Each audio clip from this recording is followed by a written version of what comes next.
Hola, buenos días. Vamos a dar comienzo a la segunda jornada de la Masterclass en Seguridad Alimentaria Visión 360, en su tercera edición. En el día de hoy nos vamos a centrar en cuestiones de riesgos emergentes. Y bueno, pues para eso vamos a disfrutar de tres charlas. Eh, Les quisiera comentar que si se les plantea alguna cuestión, quieren hacer alguna pregunta sobre cualquiera de las charlas, bueno, disponen, creo que en la parte derecha de su pantalla tienen un chat en el que, bueno, pues pueden escribir esas cuestiones y al final de las tres sesiones las volcaremos a los ponentes. Vamos a empezar con la primera charla titulada ¿Cuándo debemos considerar que un peligro alimentario es un riesgo emergente? Para el desarrollo de este speech contamos con Antonio Herrera Marteache. Antonio es doctor en veterinaria por la Universidad de Córdoba y catedrático de nutrición y bromatología, así como profesor emérito de la Universidad de Zaragoza. Antonio ha desarrollado su labor docente en estudios de grado y máster en veterinaria y ciencia y tecnología de los alimentos, en las materias relacionadas con la seguridad e higiene, inspección y control de alimentos, y en los programas de doctorado asociados. Su labor investigadora se ha centrado en la evaluación del riesgo de peligros químicos y biológicos presentes en la cadena alimentaria. Con respecto a los de naturaleza química, se ha centrado en contaminantes ambientales tipo pesticidas, dioxinas y bifenilos policlorados en alimentos de origen animal. En el caso de los peligros de naturaleza biológica, es especialista en el estudio de poblaciones microbianas antibioresistentes, micotoxinas y en el estudio de patogenicidad de microorganismos vehiculados por los alimentos, así como la puesta a punto de metodologías analíticas para el análisis de contaminantes bióticos y abióticos en matrices alimentarias complejas. Entre los años 86 y 92, Antonio fue director del Departamento de Producción Animal y Ciencia de los Alimentos de la Universidad de Zaragoza. A continuación, entre el 92 y el 98, ocupó el cargo de decano de la Facultad de Veterinaria. Y entre el año 2000 y 2008, el de vicerrector de ordenación académica de la misma universidad. Entre los años 1986 y 2012, fue coordinador del grupo de investigación Análisis y Evaluación de la Seguridad Alimentaria, considerado grupo de referencia por el Gobierno de Aragón. Su producción científica es extensa, es ampliamente extensa, siendo coautor de más de 150 publicaciones científicas indexadas en el ámbito de Food Science and Technology, y ha participado en numerosos proyectos de carácter tanto autonómico, nacional como internacional. Además, ha dirigido 19 tesis doctorales. Antonio, tienes la palabra. Buenos días. En primer lugar, agradecer a AFCI esta invitación que me hace no solo a mí, sino al grupo al que represento, la propia Facultad de Veterinaria y el Instituto Agroalimentario de Aragón. Cuando quieras podemos empezar a poner la presentación. Se me plantea en su momento que hable durante 20 minutos de un tema que yo considero importante desde el punto de vista de la consideración de lo que es un peligro emergente. Por eso es por lo que coloqué a esta charla este título. ¿Cuándo, en qué condiciones debemos o podemos considerar que un peligro supone un riesgo alimentario emergente? ¿Puedes pasar a la siguiente, por favor? La charla la voy a desarrollar siguiendo el siguiente esquema. En primer lugar, ¿qué entendemos por un riesgo de naturaleza emergente? ¿Cuándo surge la necesidad de realizar un análisis para comprobar esa emergencia? ¿Qué criterios son los que se suelen utilizar para considerar que un agente de peligro es emergente? ¿Cómo se aborda esa evaluación? Y por último, pondremos un ejemplo de un proceso de identificación que ha salido publicado recientemente, en el año 2020, en la revista Food, y que creo que puede ser interesante. Pasa a la siguiente, por favor.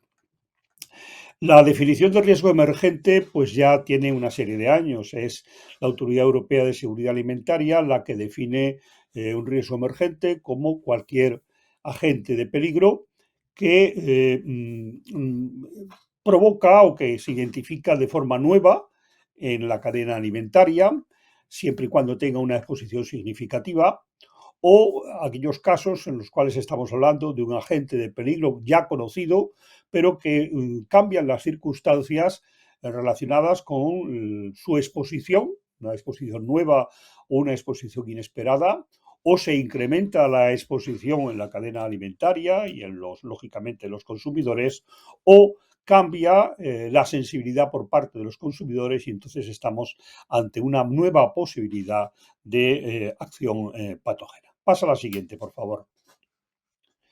En principio, cuando consideramos el término de riesgo emergente en un peligro, hay alguna terminología que hay que aclarar.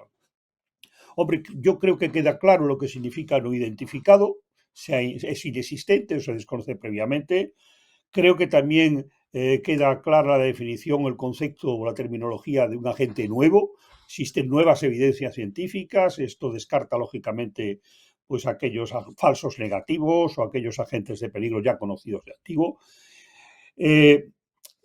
Sí es importante conceptuar el concepto de significativo. No se habla en estos términos de términos estadísticos, sino estamos hablando de que este agente es relevante, es importante y su acción puede ser importante en la comunidad a la cual afecta. Y por último, lógicamente, el término exposición, el término susceptibilidad depende de la población receptora. Lo que sí es importante es que se debe distinguir lo que es un riesgo emergente de las condiciones de situación de emergencia y de crisis alimentaria. Por favor, por la siguiente. Si os fijáis en este cuadro, establezco las diferencias existentes entre riesgo emergente, situación de emergencia y situación de crisis. Estamos hablando de riesgo emergente, por lo tanto estamos hablando de un nuevo agente o de un agente ya conocido cuya exposición se ha incrementado o se ha cambiado la sensibilidad. Y esto no es la situación de emergencia, lo que se considera como situación de emergencia, que es la imposibilidad de control de un riesgo grave, que en muchos casos puede ser ya un riesgo conocido, que afecta a varios países, que afecta a varias comunidades y que lógicamente necesita medidas que están reglamentadas por parte del Reglamento 178 del año 2002 de Europa, ¿no? Y esto también diferencia de la situación de crisis donde se sobrepasan, los factores críticos sobrepasan la situación de emergencia, no es posible establecer medidas ya contempladas en los artículos 178 y como consecuencia estamos hablando de una posible difusión en toda la cadena alimentaria. Puede ser que un riesgo emergente dé lugar a situaciones de emergencia o situaciones de crisis, pero el concepto es totalmente distinto. Por favor, la siguiente. ¿Cuándo surge o cuándo existe la oportunidad de considerar que un agente de peligro pues, debe ser o puede ser considerado emergente? Es posible que en un proceso de análisis de riesgo habitual, pues en la fase de caracterización del agente de peligro se identifique la emergencia. Y es un caso que puede suceder en algunas ocasiones.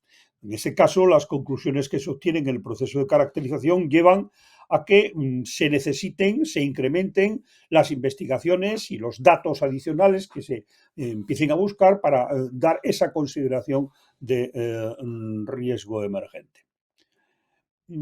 Con mayor frecuencia, o por lo menos en los últimos años, han aparecido o están apareciendo estudios o asociaciones o agencias que establecen su forma de actuar exclusivamente o casi exclusivamente dirigida a la búsqueda, al análisis, a la identificación de riesgos emergentes. No en un proceso habitual de análisis de riesgo, sino un estudio dirigido hacia la búsqueda de riesgos emergentes. En este caso estamos hablando de estudios científicos que se basan fundamentalmente en el conocimiento, en el parecer y en la recopilación de datos científicos que aparecen en las publicaciones internacionales y a partir de ahí o bien grupos o bien redes especializadas son las que establecen las condiciones de emergencia de un agente. De cualquiera de las formas, tanto en un proceso de análisis de riesgo habitual como en estudios dirigidos a la búsqueda de riesgos emergentes, siempre todo termina en una propuesta o en una consideración de riesgo emergente.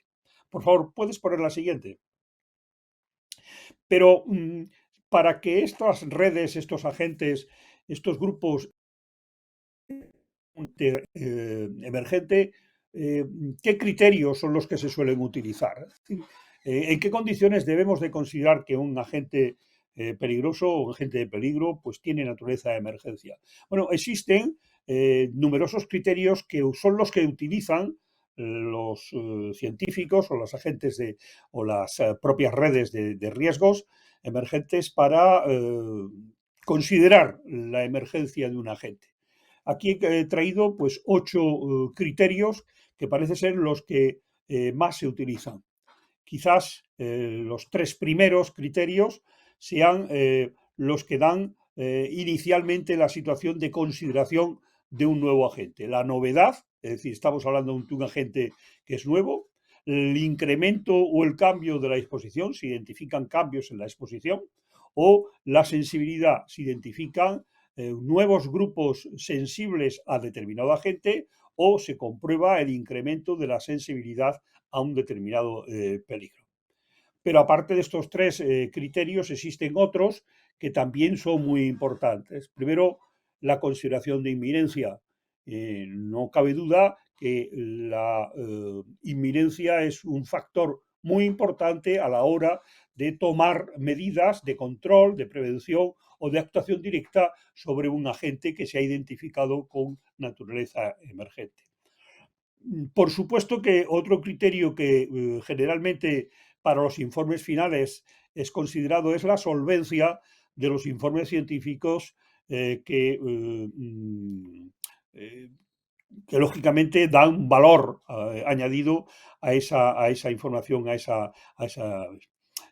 ya veremos más adelante cómo entre las limitaciones de la evaluación de emergencia pues aparece la mayor o menor solvencia de los trabajos científicos que buscan o que identifican esa emergencia. Otro criterio que también se utiliza es la posibilidad de extensión de este agente en un momento dado, su mayor o menor gravedad, que duda cabe que es un criterio muy importante.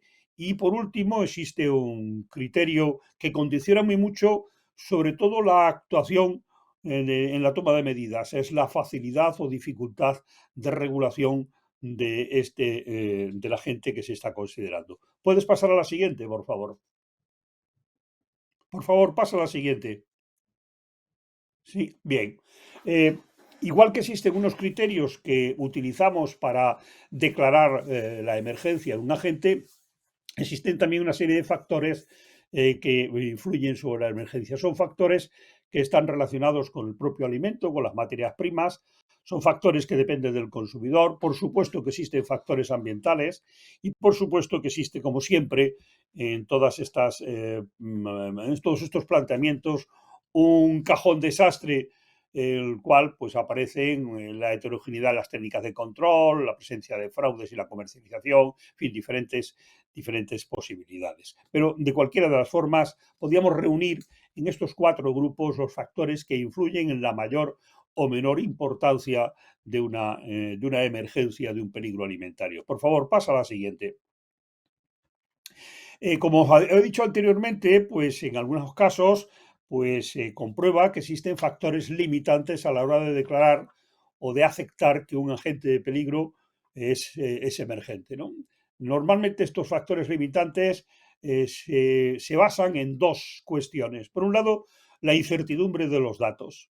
Es muy diferente tener o disponer de una gran base de datos donde aparecen cientos y cientos o decenas y decenas de artículos científicos sobre un determinado agente, que tener datos de muy deficiente calidad, con datos parciales o datos en los cuales el muestreo no ha sido lo suficientemente correcto. Y en ese caso estaríamos hablando de que esa incertidumbre puede limitar el resultado final. Lógicamente, la incertidumbre lo que va a medir es la confianza que van a tener los expertos a la hora de evaluar la emergencia de un agente. Y por supuesto, pues esa incertidumbre también mide el impacto que tiene el riesgo, es decir, en la consideración del impacto, pues hay que plantear siempre usted esto. Es posible que ocurra o no, depende, pero los datos que tenemos no son del todo claros. Igualmente, otro factor limitante es la ambigüedad. Hay veces que cuando varios expertos intentan evaluar el riesgo emergente de un agente, pues hay disparidad de criterios y eso es muy positivo desde el punto de vista de la riqueza que aportan los diferentes científicos, pero crea una situación de ambigüedad, ¿eh? Son puntos de vista distintos y la toma de decisiones final pues no siempre aparece consensuada y lógicamente esto es un factor limitante. Podemos pasar a la siguiente, por favor. Ha habido varios intentos de clasificación de los riesgos emergentes. Digamos que el abanico de tipos de riesgos de naturaleza emergente es muy amplio. Aquí yo traigo una clasificación dada en el año 22 por un autor extranjero, pero digamos que podríamos clasificar en riesgos de naturaleza de emergente, de naturaleza general, cuando hay más de cuando la seguridad alimentaria es afectada, es una seguridad global, de índole microbiológico, de índole químico, relacionados con el cambio climático, relacionados con toxinas, riesgos emergentes relacionados con las nuevas tendencias de consumo. Por supuesto que en los últimos años pues están apareciendo riesgos emergentes ligados a deficiencias o a fraudes alimentarios. Recordemos, por ejemplo, pues las adulteraciones intencionadas que se dieron en Irlanda hace unos años en hamburguesas de carne, ¿no? Bien, digamos que una cosa es, lógicamente, la afección en la seguridad alimentaria y otra cosa es la afección a la seguridad del consumidor, de que consume aquello por lo que está pagando. Por favor, ¿puedes ponerme la siguiente? Bien, hasta aquí más o menos yo he estado hablando de lo que significa un riesgo emergente, de cuáles son las condiciones necesarias para considerarlo. ¿Cómo se aborda la identificación de riesgos emergentes concretamente en la Unión Europea, que es donde nosotros lógicamente estamos integrados? Bueno, pues digamos que en el primer momento en que empieza a considerarse el término de riesgo emergente es en el reglamento 178 del 2002, que todos sabemos que es quien define la higiene alimentaria en la Unión Europea.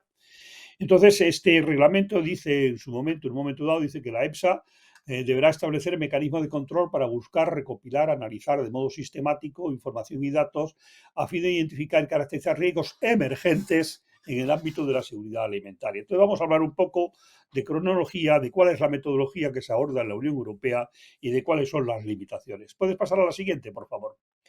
Digamos que, aunque es el 178 del año 2002 el primero que habla de riesgos emergentes, hasta 2007, pues la Autoridad Europea de Seguridad Alimentaria y concretamente su comité científico no define lo que es riesgo emergente, que ya lo hemos planteado al principio de la charla.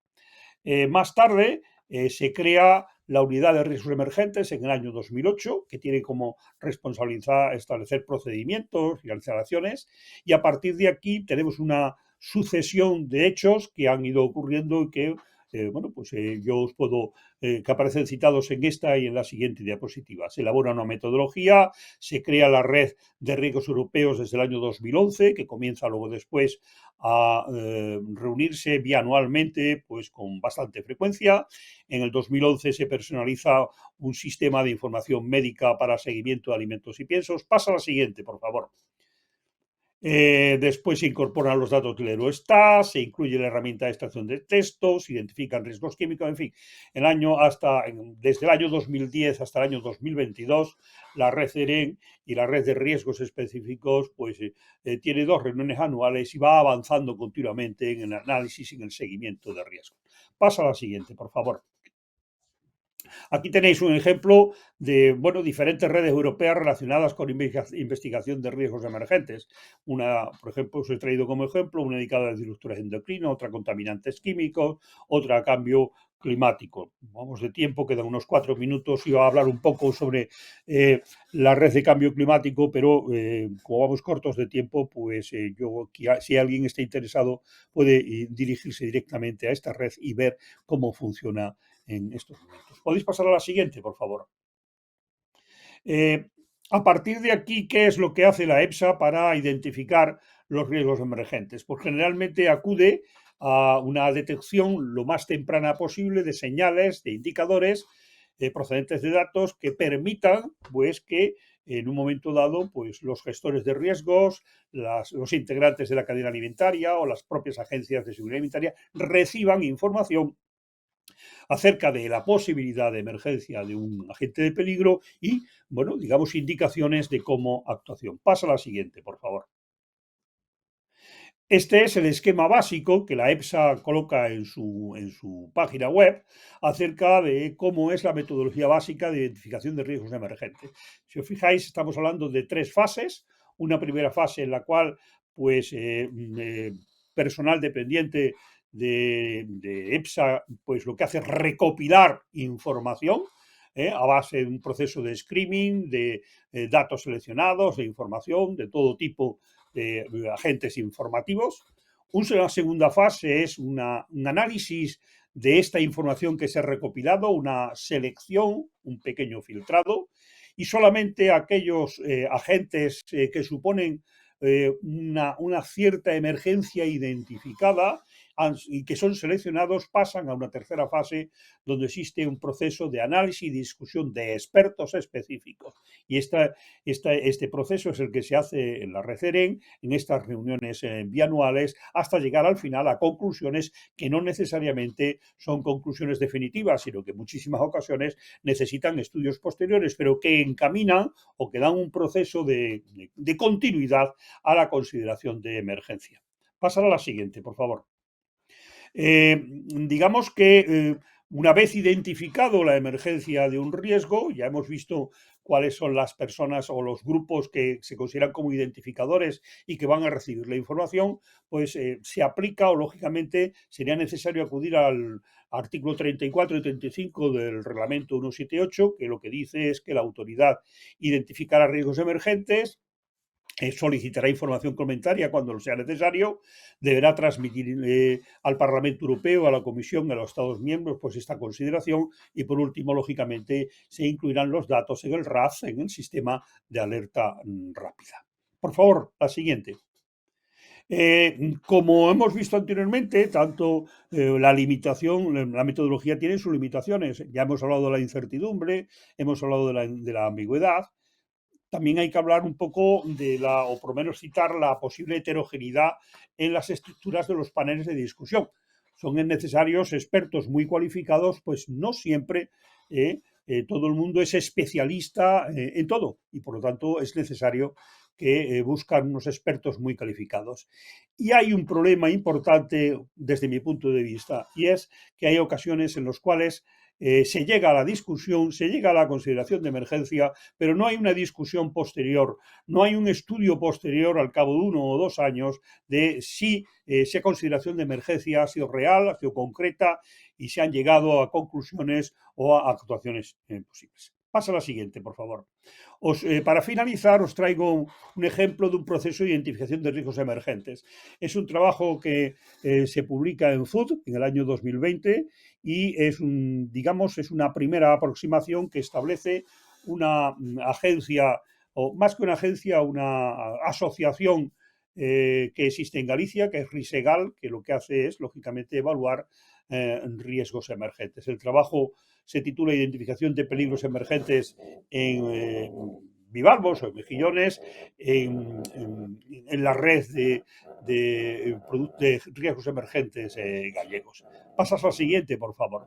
Entonces, como veis, la metodología que utilizan es similar a la que yo he citado anteriormente en la EFSA. Lo que hacen es una recolección de los datos, pues a partir de datos científicos y no necesariamente científicos, de estadísticas, de planes de control, etcétera.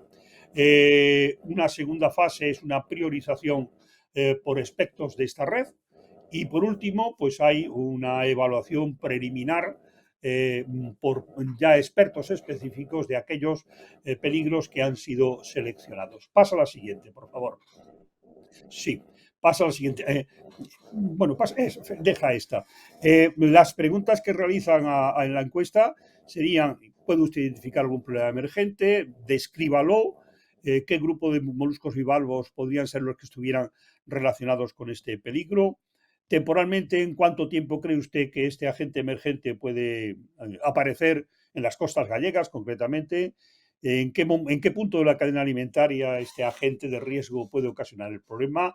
Y bueno, otra última pregunta es, ¿a qué sector pertenece usted en esta encuesta? Pasa a la siguiente.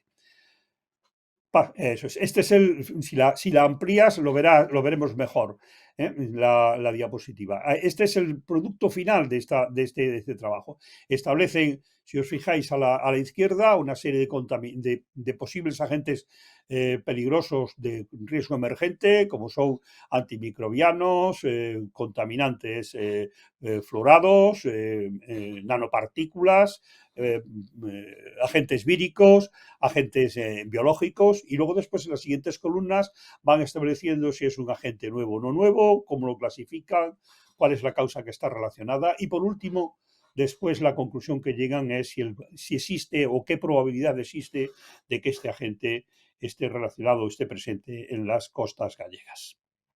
Bueno, paso a la siguiente, por favor. En realidad, yo creo que después de lo que os he comentado, podemos responder a la pregunta que nos hacíamos al principio, ¿cuándo podemos o debemos considerar un peligro, ¿no? Hombre, estamos hablando de agente emergente, no de situación de emergencia. Debemos aplicar una metodología de identificación que sea muy amplia, que responda a una serie de cuestiones importantes, como por ejemplo pues es la novedad, la exposición, la gravedad, la sensibilidad. Se deben de discutir los criterios, las propuestas de emergencia. Hay que considerar siempre que puede haber una disparidad de criterios y esto es una limitación. Quizás lo importante es que una vez que se ha identificado el agente, la emergencia o el agente emergente y se han considerado cuáles son sus problemas, pues lógicamente hay que tomar decisiones respecto a las aplicaciones legales o respecto a las medidas preventivas. Y por supuesto, muy importante, reconsiderar la identificación posteriormente en estudios posteriores.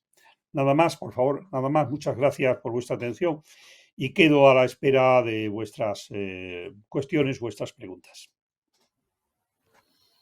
Muchas gracias a Antonio por esta interesante charla.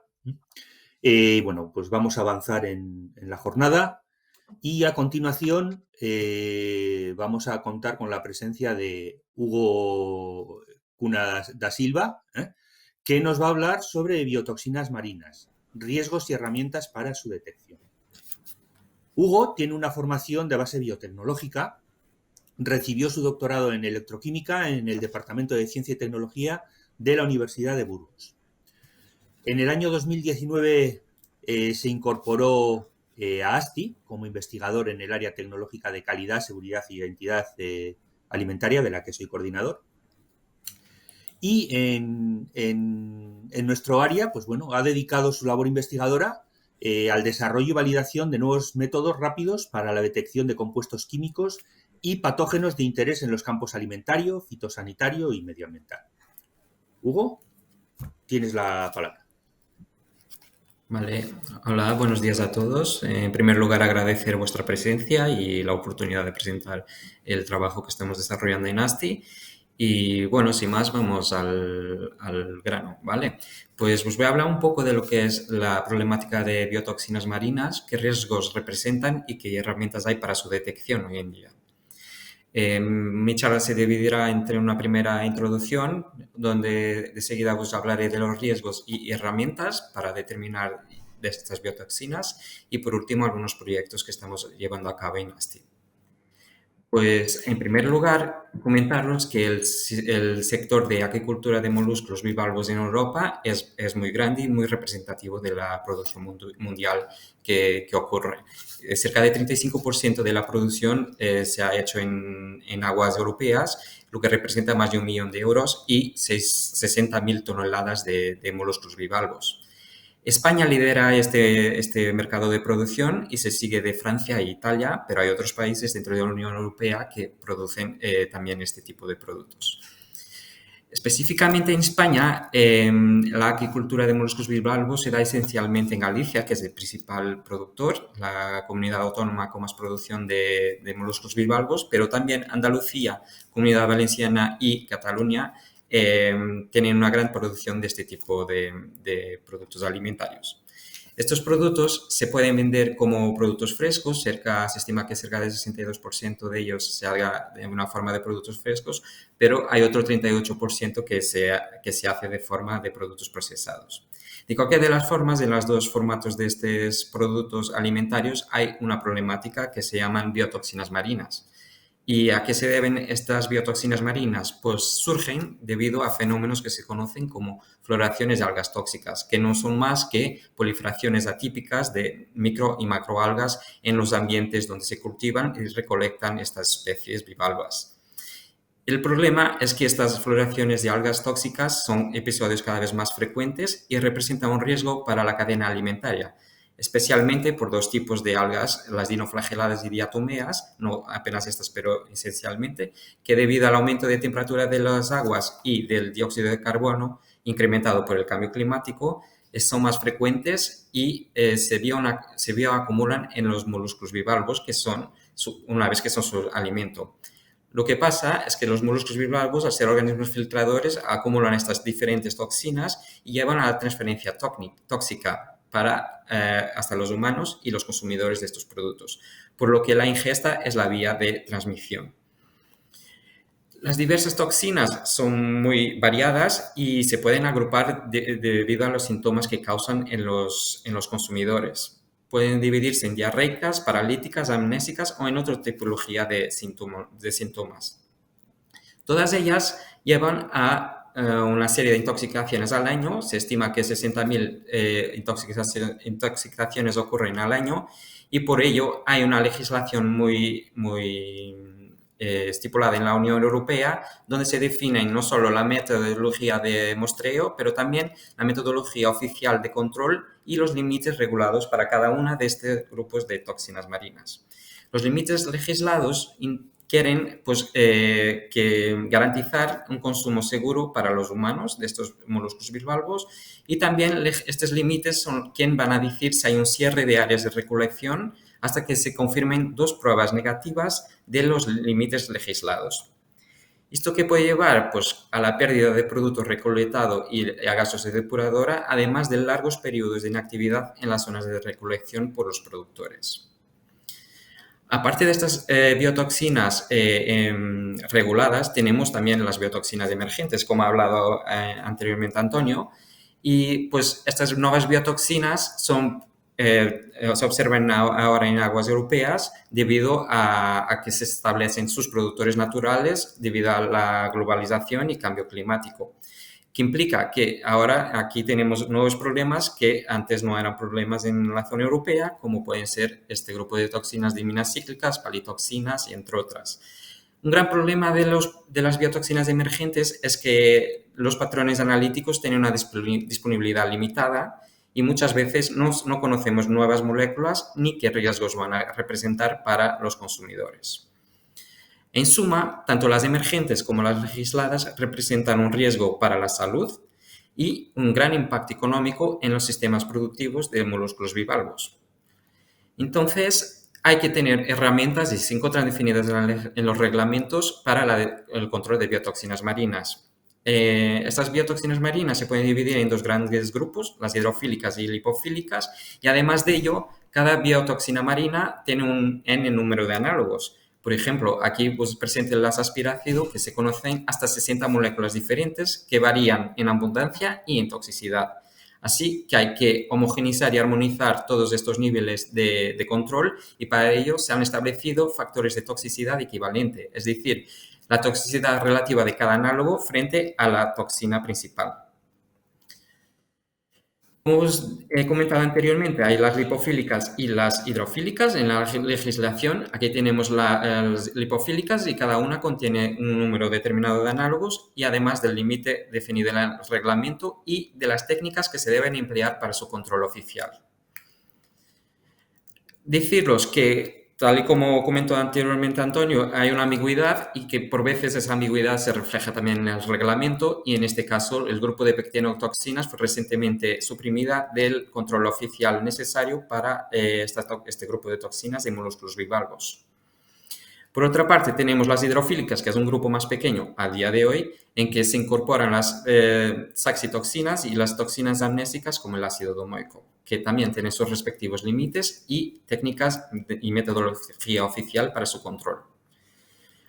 Por otro lado, enfocando otra vez una vez más en el tema de biotoxinas emergentes, se conocen al día de hoy varias nuevas moléculas que pueden estar presentes en aguas y productos producidos en la Unión Europea y de las cuales hay que llamar atención para la tetrodotoxina. Una vez que EFSA, la Agencia Europea de Control Alimentario, propuso ya un nivel regulatorio y una metodología oficial para futuras problemáticas con esta biotoxina, una vez que su presencia se incrementa. Además, tenemos la referencia de otras biotoxinas que son problemas a otras latitudes, como son la ciguatoxina y brevetoxina en los Estados Unidos y están reglamentadas por la FDA. De esta forma, tenemos que desarrollar y precavernos con soluciones analíticas para tener en cuenta estos riesgos en un futuro más cercano que lejano. A nivel de los métodos oficiales, hay dos grandes grupos de metodologías estipuladas en el reglamento para el control de biotoxinas marinas. Uno son los métodos biológicos en que se usa el bioensayo en ratón o rata, que pasa por la extracción de estas toxinas de la carne de moluscos bivalvos y su inyección en los animales. Esta metodología, aparte de todos los problemas éticos que envuelve para la manipulación animal, presenta otras limitaciones, ya sea en términos de transporte, elevado coste, además de las bajas sensibilidades y variaciones de las tasas de falsos positivos y negativos. No obstante, hay que decir que estas metodologías son las que representan realmente la toxicidad real de las biotoxinas presentes en esta muestra, una vez que vamos a ver el efecto en el ratón. Además, estos métodos de referencia están diseñados y su aplicación se aplica en la parte después de la recolecta de los moluscos bivalvos, después de su producción en las aguas. Por otro lado, tenemos los métodos químicos. Los métodos químicos son en mayoría métodos cromatográficos con diferentes tecnologías de detección. Son los más usados y vienen a sustituir también en parte los métodos biológicos del ratón, y una vez que presentan las mejores sensibilidades y precisión de resultados. No obstante, siguen siendo métodos laboratoriales y tienen asociado un elevado coste de equipamientos y de análisis, así como de tiempo de obtención de resultados. Por otro lado, y muy recientemente, se han incorporado en el reglamento tests rápidos, específicamente para el caso de las toxinas amnésicas, como es el ácido domoico, en donde se reglamenta un método de cribado basado en la tecnología ELISA. La tecnología ELISA usa anticuerpos específicos para esta toxina y se puede obtener un resultado 1 hora y media después de la obtención del extracto. No obstante, esta tecnología, aunque sea un método rápido de cribado, queda sujeta a la etapa de extracción, que realmente es el cuello de botella en términos de tiempo para todas las tecnologías de detección de biotoxinas de molúsculos bivalvos. Este test se basa en una fiabilidad de 100% de falsos negativos, es decir, todas las muestras negativas son con 100% de seguridad negativas, lo que implica que en caso de un resultado positivo, todas las muestras se deberían llevar a la técnica oficial, en este caso, que sería la cromatografía de líquidos de alto rendimiento con detección ultravioleta. ¿Qué ventajas presenta frente a las técnicas biológicas y químicas? Pues, en primer lugar, el menor coste y el cribado rápido. Aparte de esto, se puede aplicar a etapas de detección temprana en el proceso productivo y además cumple también con los parámetros analíticos que exige la legislación, en este caso para el ácido domoico. No obstante, hay posibles mejoras como la facilidad de uso una vez que tiene diferentes etapas de preparación del ensayo y además de la posibilidad de análisis en sitio, porque su lectura se hace en equipamientos laboratoriales. Entonces, estos kits rápidos y sencillos vienen surgiendo cada vez más a nivel comercial y intentan responder a estas características que os señalo aquí, como la detección temprana, la posibilidad de aplicar in situ, el bajo coste, mantener la capacidad de un cribado rápido y cumplir con los parámetros reglamentarios, así como con la facilidad de uso. Hoy en día, a nivel comercial, se pueden encontrar principalmente 3 formatos de estos tests rápidos que se basan en ELISA y anticuerpos, en ELISA y en flujo lateral. Los ensayos de ELISA es como lo que he comentado anteriormente, que usan anticuerpos inmovilizados en una placa, y por otro lado los de flujo lateral que todos conocemos hoy en día, el tipo de formato del test COVID. Estos tests usan anticuerpos, receptores o aptámeros que tienen una afinidad para un grupo muy específico de toxinas. Por otro lado, tenemos el ensayo enzimático, que se basa en el uso de enzimas, que usa la inhibición de la fosfatasa específicamente para el grupo de las toxinas diarreicas, el ácido cadaico y las DTX. Aquí solo para mostraros que hay una variedad de kits rápidos para una misma toxina y para casi todas las legisladas, con excepción del aspirácido y de la yesotoxina, que os comentaré más adelante. Los tests rápidos comerciales se dividen, como he dicho anteriormente, en 3 tecnologías principales, en la que ELISA es la que corresponde a la mayor porcentaje de disponibilidad de mercado. Todos ellos tienen ventajas frente a los métodos de referencia, específicamente aquí a nivel de precio y de tiempo. No obstante, hay que tener en cuenta también los parámetros analíticos que cada uno responde y el formato que tienen para su uso in situ. Entonces, aquí identificamos que la principal limitación de estos formatos es debida a la elevada especificidad de los receptores empleados. Es decir, hay varios tests en el mercado comercialmente para un grupo de biotoxinas, lo que implica que serían necesarios tantos tests rápidos como el grupo de toxinas reglamentados para controlar. Es decir, iríamos a aumentar el número de analíticas y el tiempo empleado en las análisis, lo que no es ventajoso frente a las técnicas oficiales. Y por otro lado, como he comentado anteriormente, siguen fuera de estas soluciones comerciales la yesotoxina y los aspirácidos, que son 2 biotoxinas reglamentadas. Entonces, el verdadero desafío analítico para los métodos rápidos que cumplen con estas características es el desarrollo de sistemas multianalito. Desde ASTI estamos trabajando en incorporar estas características en los métodos rápidos y por ello hemos hecho una selección de bioreceptores que se protege en esta patente de 2021. Muy rápidamente estos resultados surgieron de un proyecto Interreg AlertToxNet, en la cual se pretendía el desarrollo de sistemas innovadores de alerta de toxicidad para su empleo en la cadena de valor. Este Interreg se lideró desde la Universidad de Santiago de Compostela y nos permitió trabajar en parcería con diversos socios de la costa atlántica europea. ASTI tenía como papel el desarrollo de un ensayo de toxicidad para el cribado inicial de biotoxinas marinas usando el modelo de pez cebra. Estos resultados nos permitirán hacer el cribado de biotoxinas marinas una vez que se observó que había una buena correlación de los endpoints con los embriones de los pez cebra con los contenidos de biotoxinas marinas presentes en las muestras de moluscos bivalvos.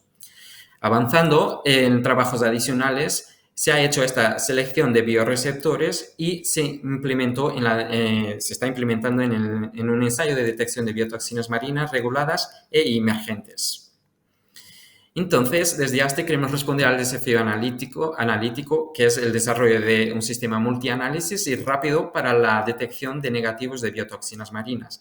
Y para ello estamos desarrollando una batería de selección de bioreceptores, para el desarrollo de un ensayo fluorescente que nos permita diferenciar y detectar los negativos de todas las biotoxinas marinas reguladas.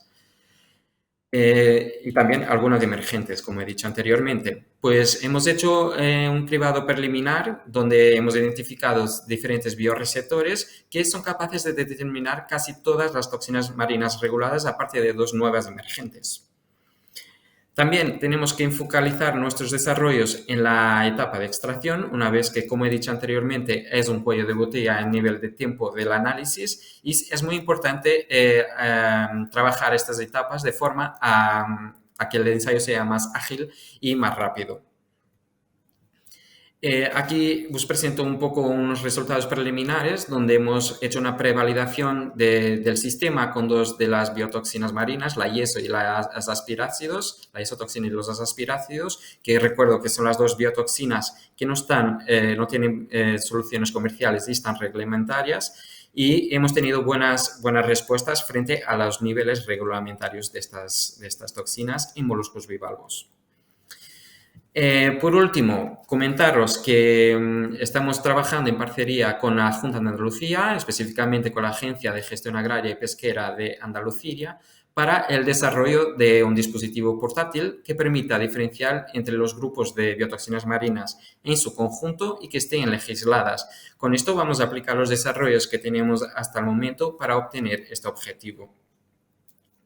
Por otra parte, me gustaría invitarlos a la participación en el grupo, en un curso sobre métodos rápidos, en la cual abordaremos diferentes clases teóricas y prácticas sobre la detección de contaminantes químicos en alimentos usando estos métodos rápidos. Este curso se realizará en ASTI el 14 y el 15 de diciembre de este año, en Astiberio. Será en inglés y, como os pasará en la presentación, tendréis el enlace para vuestra inscripción, si así lo deseáis.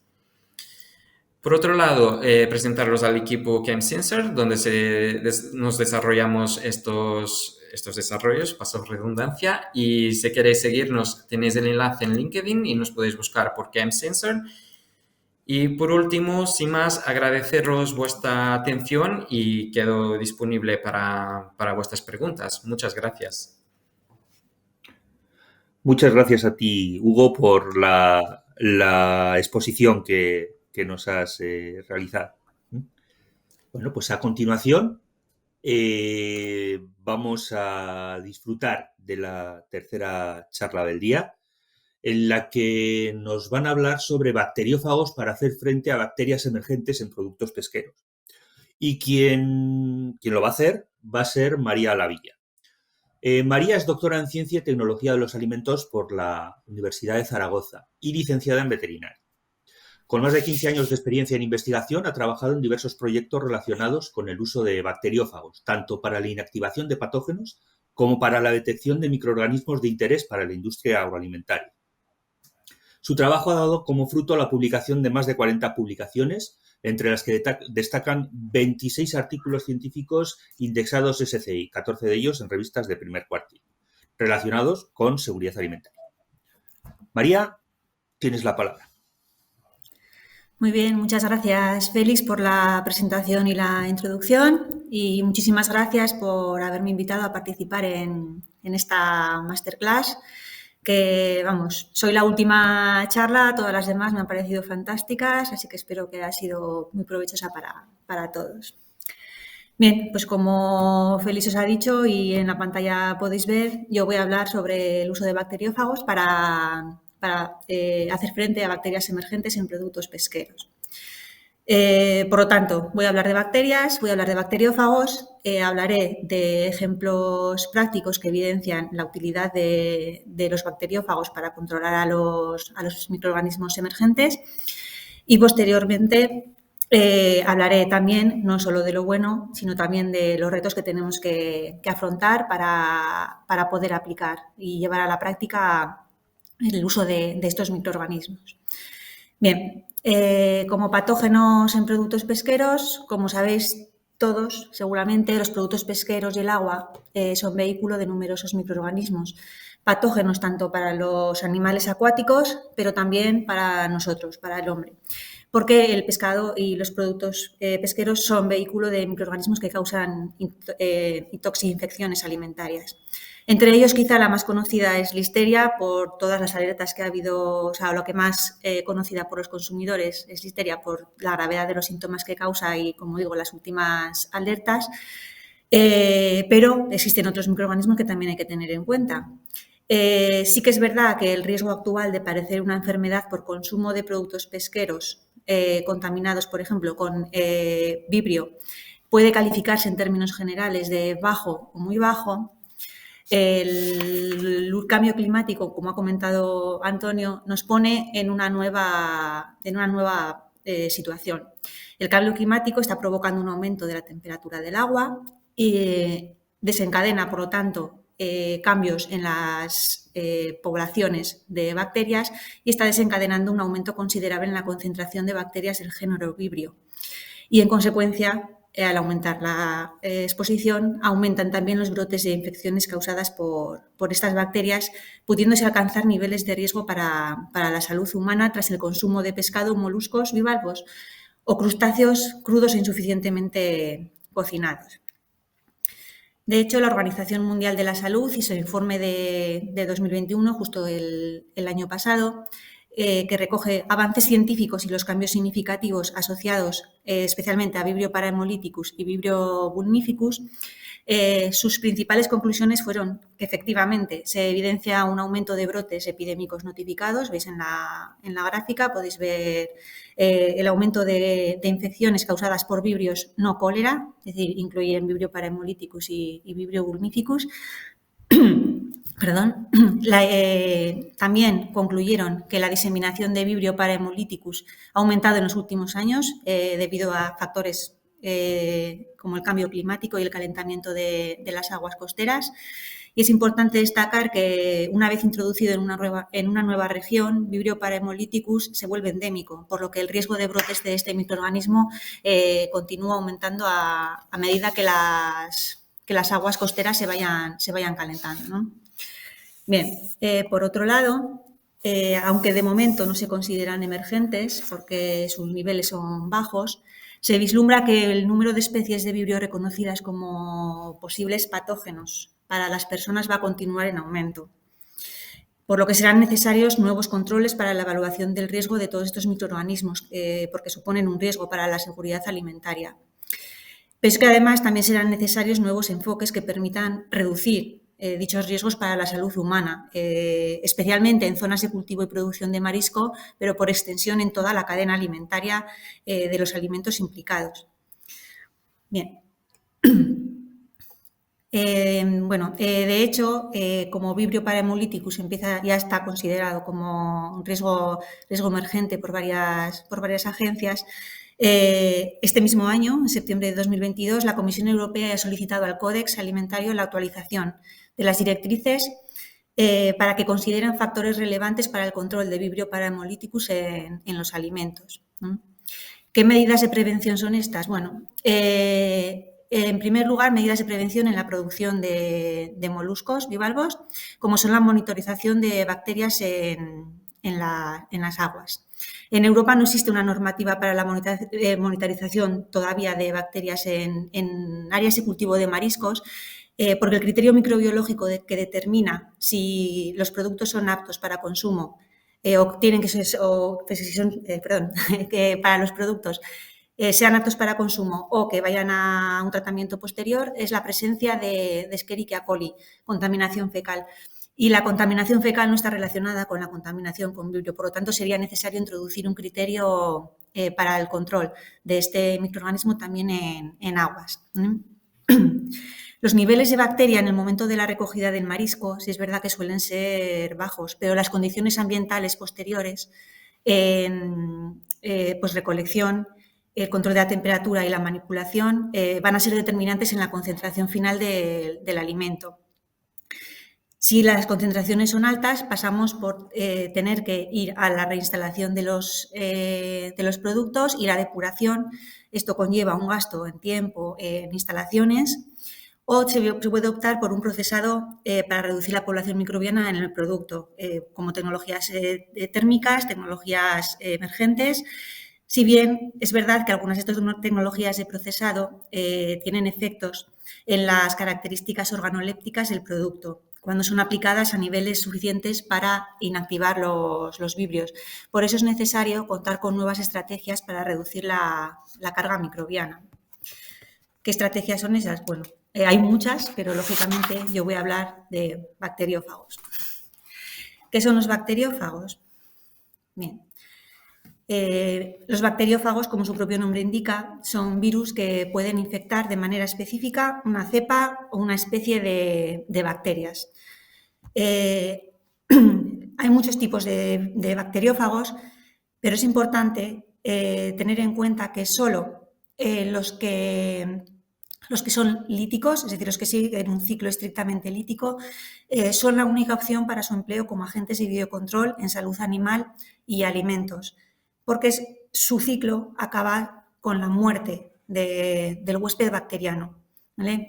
Otro tipo de bacteriófagos pueden integrar su ADN en el ciclo en el ADN de las bacterias y pueden producir efectos que no controlamos. Por lo tanto, importante el tener siempre para la aplicación en biocontrol de bacterias, siempre bacteriófagos líticos.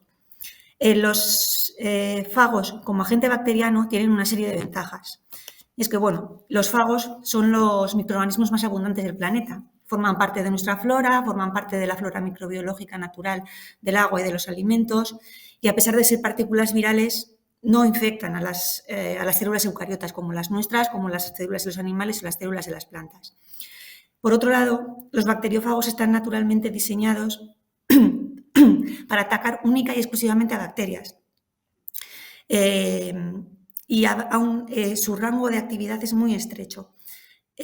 Como ya hemos comentado, afectan mínimamente a la flora normal de peces y a nuestras células, y también afectan mínimamente a la flora beneficiosa de peces, de animales, de seres humanos.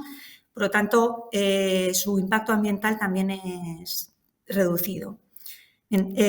Su estrecho rango de efectividad tiene otra ventaja adicional, y es que al limitarse el número de bacterias con las que pueden interactuar, limitan también el número de bacterias en los que podría ocurrir y difundirse un potencial mecanismo de resistencia, cosa que no ocurre con los antibióticos. Pues ya sabemos que los antibióticos atacan indiscriminadamente y por eso también de ahí surgen el desarrollo de resistencias. Bien, otra de las ventajas es su capacidad de multiplicación cuando su hospedador está presente, es decir, cuando se puede aplicar una dosis única, que ellos mismos se multiplican en presencia de su hospedador, dando lugar a dosis más altas. Y, por otro lado, la autolimitación, es decir, si no está su hospedador, los fagos no van a multiplicarse. Esto también está relacionado con el bajo impacto ambiental que antes hemos comentado, ¿vale? Y, por lo tanto, también tienen muchísima, por todas estas ventajas, tienen muchísima versatilidad en su uso. Bien, por esta versatilidad y por estas ventajas, aunque los fagos fueron descubiertos hace más de 100 años, es ahora, gracias a estas ventajas y con el declive en el uso y desarrollo de nuevos antibióticos, que se comienza a destacar y explotar la gran potencialidad de los fagos como agentes antibacterianos en múltiples aplicaciones, no solo en la seguridad alimentaria, que es el caso que nos ocupa hoy, sino también aplicación en medicina animal, medicina humana, como alternativa real a los antibióticos. De hecho, tal es la versatilidad de los fagos que en seguridad alimentaria pueden ser empleados y aplicados en todos los puntos de la cadena alimentaria, de la granja a la mesa. Pueden ser aplicados en salud animal, como he comentado, para el tratamiento y prevención de enfermedades infecciosas, para la prevención de zoonosis. En seguridad alimentaria eliminan los patógenos no deseados y mejoran la conservación. Importante para biopreservación es que no alteran las propiedades de los alimentos. Y también pueden ser aplicados en control ambiental en la industria, en instalaciones de procesado de alimentos.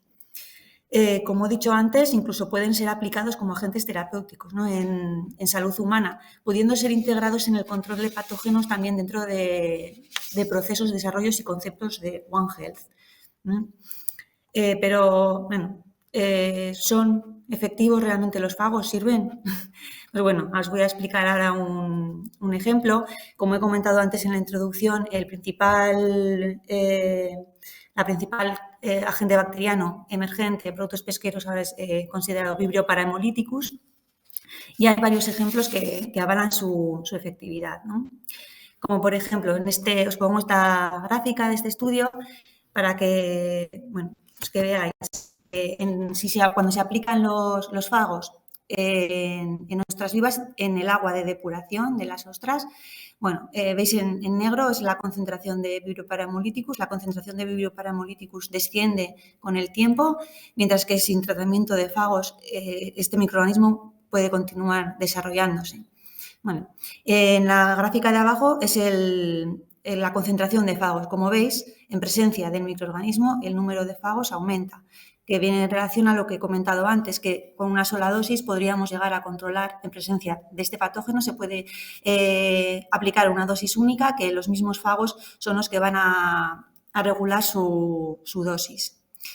Se pueden aplicar en el agua de depuración, pero también se pueden aplicar en las ostras vivas, en la carne, y el efecto sería similar. ¿De acuerdo? En solo 12 horas el Vibrio parahemolyticus sin fago se incrementa su número, mientras que con la presencia de fago se limita muchísimo el número, llegando hasta límites indetectables, casi indetectables de microorganismos. Esta gráfica me ha parecido interesante ponerla porque también hace referencia a lo que os he comentado antes, de que la anterior era que, bueno, y en esta también, aumenta el número de fagos cuando el microorganismo está presente, pero cuando deja de estarlo o está en concentraciones muy bajas, los mismos fagos se autorregulan, ya empiezan a descender su concentración.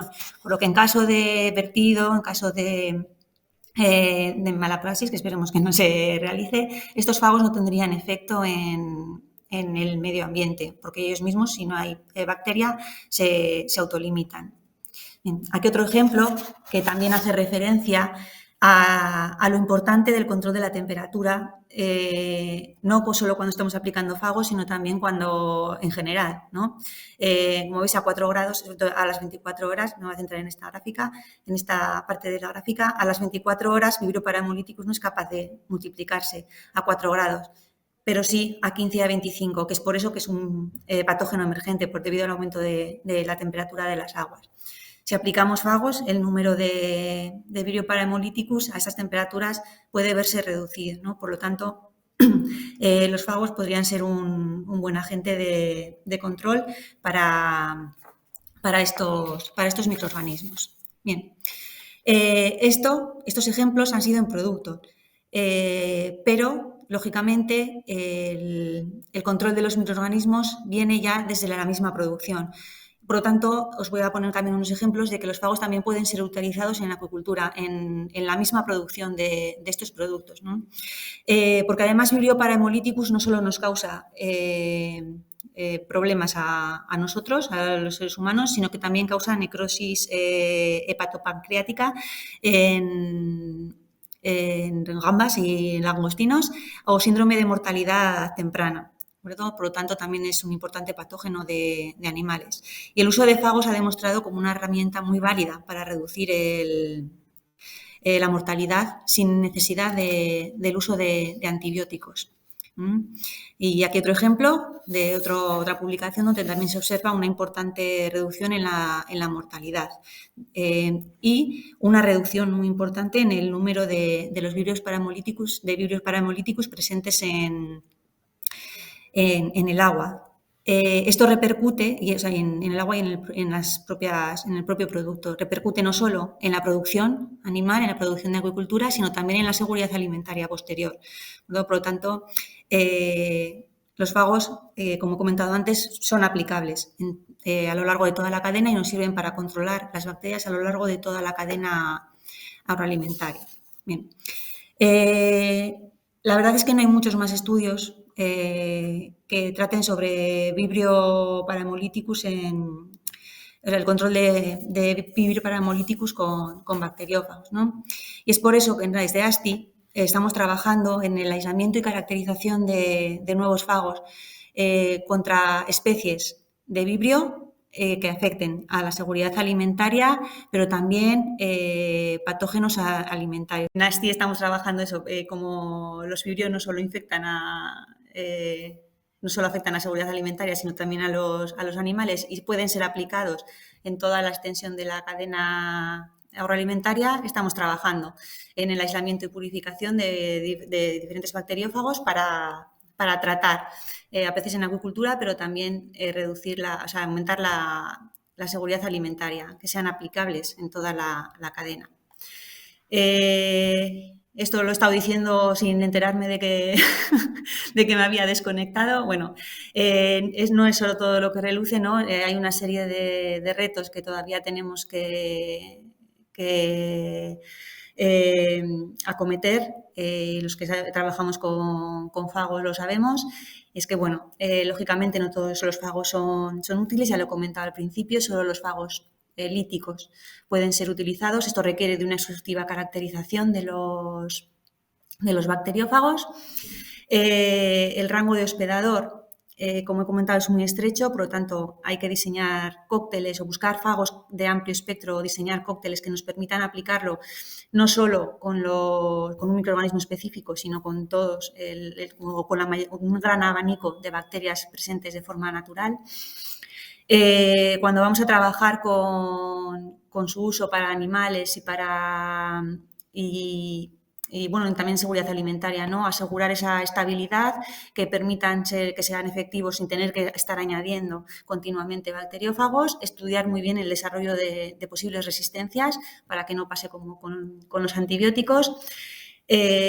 Interacciones con el sistema inmune de los animales con los que se trabaje, si se va a aplicar en alimentos, esas interacciones con las matrices alimentarias que pueda reducir su efectividad. Bueno, y lógicamente, lo más importante de todo, ¿no? Su aprobación en legislación para su uso. Comentaba que uno de los riesgos que ven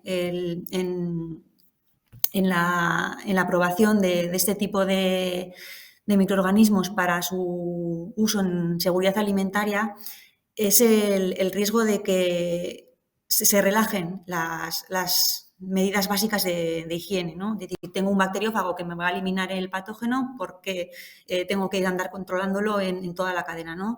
Importantísimo esto es que en ningún caso el uso de bacteriófagos debería sustituir las medidas básicas de higiene y manipulación de los alimentos.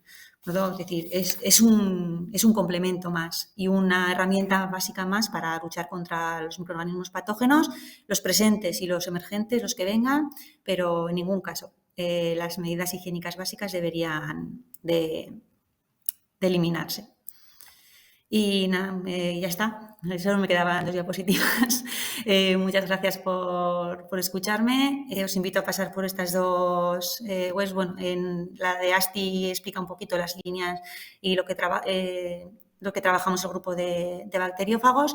Y la red Fish Health, el proyecto Fish Health, es el proyecto en el que se enmarca el aislamiento y purificación de los bacteriófagos que estamos realizando en ASTI para su aplicación en acuicultura. Y sin más, quedo a disposición. María, muchas gracias por esta charla interrumpida. Y bueno, pero creo que has podido coger muy bien el hilo. Entre otras cosas, ya estabas prácticamente finalizando el speech. Sí. Bueno, pues sin más, vamos a pasar a la ronda de cuestiones. Vale, muy bien. Gracias por las 3 exposiciones y la verdad es que han surgido unas cuantas cuestiones para los 3 ponentes. Entonces, vamos a empezar por Antonio, que nos preguntan si las RAM, resistencias antimicrobianas, se consideran ya riesgos emergentes. Gracias. Bueno, de las RAM lleva hablándose muchos años, ¿no? Pero efectivamente es una emergencia porque lógicamente es algo que ya estamos conviviendo con ello y que está creando problemas muy importantes, ¿no? Ayer incluso se hablaba de que estábamos hablando de una pandemia desconocida o una pandemia oculta. Y la verdad es que las medidas que hay que tomar sobre ello, pues cada día son más necesarias y digamos que no siempre son eficaces. Vale. Una pregunta también para Antonio. que en Sí, las últimas semanas estamos viendo un incremento en el número de alertas, ¿no? Originadas por la sí, presencia de Listeria sí,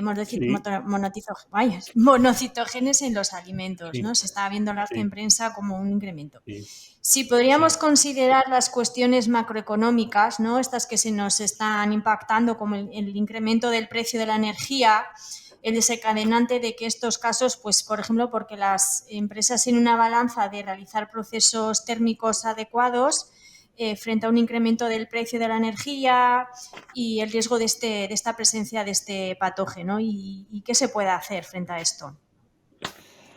Bueno, hay una cosa que es un hecho que es certero y que es claro, ¿no? Y Listeria monocytogenes es un microorganismo que en su momento lo que hace es aprovecharse de una situación.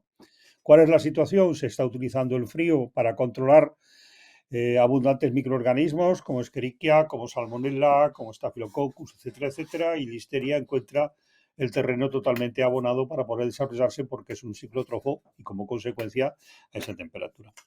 Ni que decir tiene que cualquier hecho que vaya a favor de descuidar medidas de refrigeración extrema o de descuidar medidas de limpieza o de higiene, pues facilita la posibilidad de que Listeria monocytogenes se desarrolle con mayor frecuencia. También es verdad que lo que está ocurriendo desde mi punto de vista es que cada día existe más transparencia en o sea, en lo que es el dar datos, el informar, y como consecuencia eso hace que aparentemente pues aparezca una mayor cantidad bueno, de denuncias o de en los cuales aparece Listeria monocytogenes implicado en su presencia en microorganismos. Esa es mi opinión. Vale, muy bien. Nos preguntan para Hugo si existen estudios de biomonitorización de la exposición humana a las biotoxinas, ¿no? Con la determinación cromatográfica de las biotoxinas en fluidos humanos, plasma, orina. Si existen, pregunta si existen estudios de esa biomonitorización. Sí que hay algún estudio sobre la presencia de estas biotoxinas en fluidos humanos, ya sea plasma, hay muchos en plasma sanguíneo y también en orina. Y claro, la legislación se basa en el desarrollo de la toxicidad en momentos de estos fenómenos de biotoxinas marinas. Pero sí que hay estudios y desarrollo de técnicas analíticas para la monitorización de estas biotoxinas en fluidos humanos, sí. Vale. Esta es para María. ¿Qué niveles son considerados de riesgo para la salud humana en el patógeno Vibrio o para intervención en métodos de control como bacteriófagos? Bueno, la dosis infectiva de Vibrio suele ser alta. ¿Vale? Sí es verdad que con niveles bajitos no nos causa enfermedad, pero las dosis de Vibrio, pues la dosis infectiva es bastante alta. Exactamente no sé cuánto es, andará 10 a la 5, 10 a la 6 exactamente, y en ese caso es cuando debería aplicarse cualquier sistema, sea depuración, sea esto para que el producto sea seguro. El mismo criterio para bacteriófagos. Los bacteriófagos pueden ser aplicados en depuración o en el mismo producto. Vale. Esta pregunta es para Antonio. ¿Qué ocurre con los precursores de aflatoxina B1, carcinógeno humano, como esterigmatocistina y versicolorina A? De ambas existe evidencia de su potencial genotóxico. Bueno, vamos a ver. No cabe duda de que el cambio climático está provocando la aparición de nuevas micotoxinas o de precursores de algunas micotoxinas debido a cambios en la humedad relativa ambiental, debido a cambios en la salinidad de los terrenos, debido al asentamiento de nuevas especies fúngicas que son las que bueno, pues están sustituyendo a especies anteriores que específicamente planteaban la acción de una micotoxina. En el caso de los precursores de las aflatoxinas, estamos hablando de posibilidades que existen, que están demostradas en estudios científicos y que lógicamente pues preocupan a los investigadores. Muy bien. Mira, al hilo de las aflatoxinas y micotoxinas, nos preguntan para Hugo si es extrapolable la metodología y herramientas rápidas que se están desarrollando en ASTI para la detección de biotoxinas marinas a toxinas problemáticas para otros sectores como las micotoxinas, ¿no? O a otros contaminantes químicos como los fitosanitarios. Gracias. Sí, sí, claramente nuestro sistema lo bueno que presenta es una versatilidad a diferentes contaminantes y tenemos la posibilidad de aplicar este sistema a micotoxinas, sea o incluso pesticidas, otro tipo de contaminantes químicos que son problemática en productos alimentarios. Totalmente trasladable, claro, demandaría para determinadas moléculas una adaptación, pero todas ellas se podrían adaptar al sistema que tenemos hoy en día. Vale, perfecto. María, nos preguntan qué ventajas tendría el uso de fagos frente a otras metodologías, ¿no? Como por ejemplo antibióticos, y qué implicaciones económicas tienen, si es más caro. Bueno, las ventajas ya las he comentado un poco en la presentación, ¿no? Se basan sobre todo en su especificidad. Un bacteriófago, si tienes un problema de listeria, tienes un problema de vibrio, tienes un problema de salmonela, solo va a atacar a listeria, solo va a atacar a salmonela, solo va a atacar a salmonela, a vibrio. Es decir, son muy específicos. Los antibióticos abarcan todo el rango de bacterias. Por eso que cuando nos tomamos un antibiótico, casi siempre tienes que tomar probióticos para reducir el impacto de ese antibiótico en tu flora intestinal, ¿no? Con los fagos no pasaría esto. En cuanto a temas económicos, pues bueno, se estima que la producción de fagos es un cultivo bacteriano. ¿De acuerdo? No son reacciones químicas, no requieren de metodología complicada. Su producción se estima que es más barata que la de los antibióticos, y en cuanto a su aplicación, pues lo mismo. Si se consiguen concentraciones elevadas en su producción, de forma que no... También dependerá un poco de la dosis que necesitas de fago para reducir la bacteria, que eso depende también mucho del fago y de la bacteria. También se estima que su aplicación puede ser más barata y sobre todo mucho más segura que la de los antibióticos.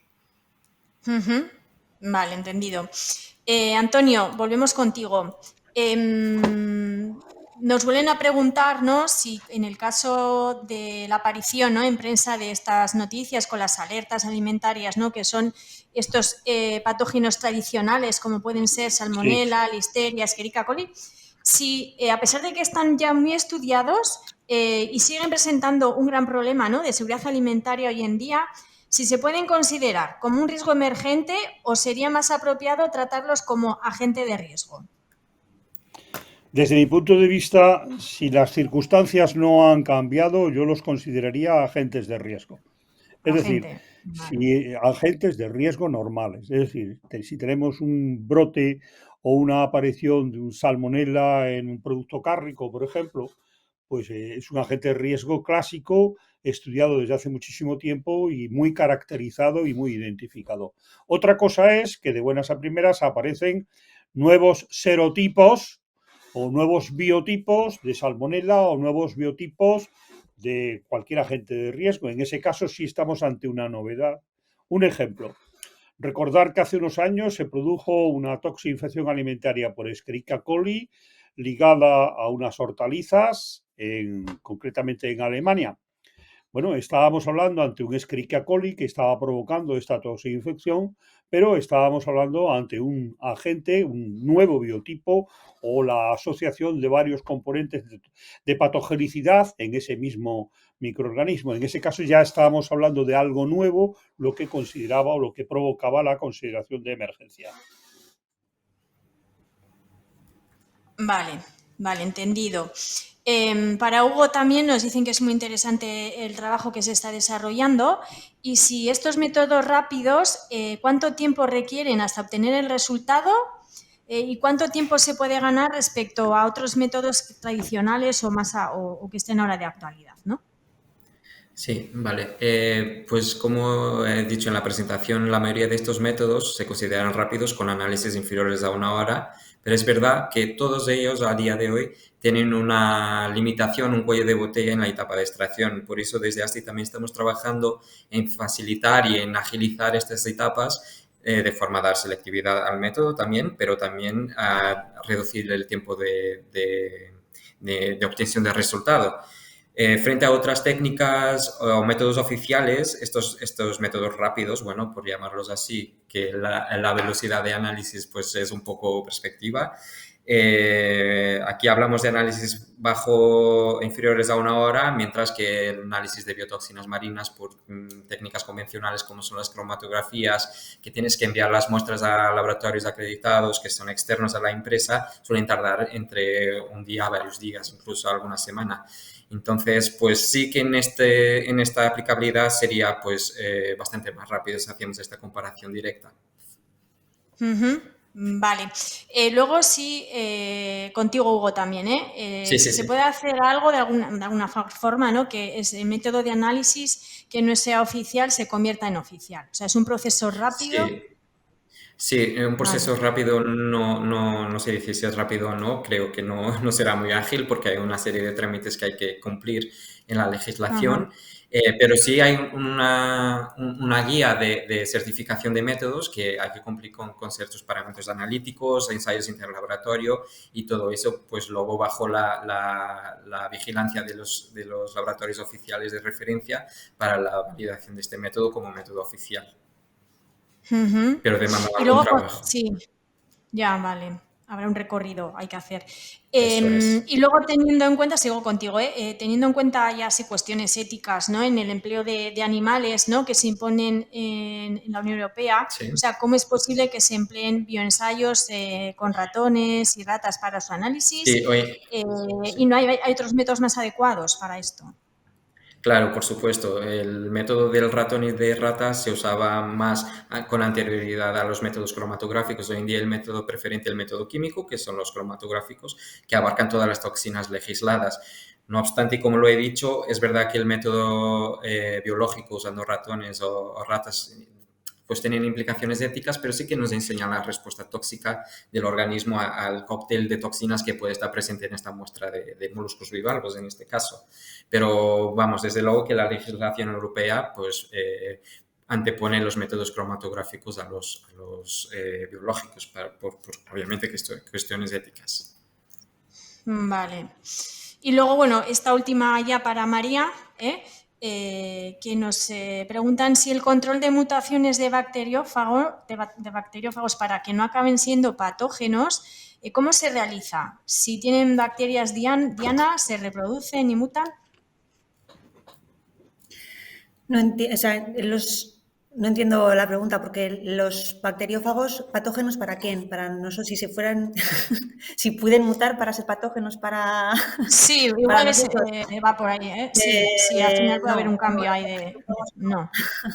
Son inocuos para los humanos, ¿no? Eso, los bacteriófagos son inocuos para células eucariotas, solo infectan bacterias. En caso de mutar, podrían infectar a otro tipo de bacterias o podrían hacerse lisogénicos, podría